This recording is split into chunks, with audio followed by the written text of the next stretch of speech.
The last edition of the News of the World was a proud farewell that recalled 168 years of Sunday scoops. Rupert Murdoch bought the paper in 1969 and used its profits to build his vast media empire that now includes Fox News, The Wall Street Journal, and The New York Post. But this week, this scrappy tabloid was engulfed by scandal. And though it remained one of the best-selling newspapers in the English-speaking world, its name is disgraced.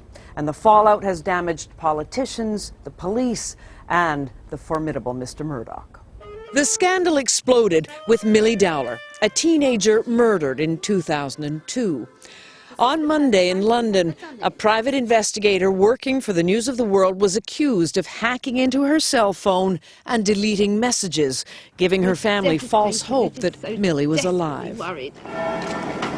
Then Britain learned the News of the World may have preyed on military families too. And he's holding an Afghan army sniper rifle. Tony Phillipson's son, James, was killed in action in Afghanistan. And he now believes James's Hotmail was hacked by News of the World. Yeah, it is. It's upsetting. Prime Minister David Cameron kicked off the damage control. Murder victims, terrorist victims, families who've lost loved ones, sometimes defending our country, that these people could have had their phones hacked into in order to generate stories for a newspaper is simply disgusting. The Prime Minister was feeling vulnerable. He'd hired a former News of the World editor as his communications advisor. By the end of the week, Andy Coulson had been arrested along with 2 other men, and the police themselves were facing investigation for taking payoffs.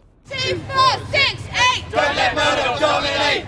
But the real fury focused on Rupert Murdoch and the power he wields through his stable of influential British papers. Teenager Milly Dowler's family lawyer is Mark Lewis. In fact, what we had in this country was a form of murdocracy, that people were scared of what the newspapers could do to them and how the newspapers could influence elections. Ed Miliband. Suddenly, politicians who had felt bullied by Murdoch smelled blood. Simon Hoggart is a political columnist for The Guardian. You've got him under attack from all sides in Parliament. I've never heard members of Parliament being as vicious and ferocious, filled with hatred against one man. That man, Rupert Murdoch, had planned to expand into UK television by taking over a multi-billion-dollar satellite operation. But for the deal to go through, regulators will have to judge the new owner, quote, fit and proper. And at the moment, there's doubt he'd pass the test. The News of the World employees put on brave faces as they left their building for the last time last night. Their future is uncertain, and so is Rupert Murdoch's.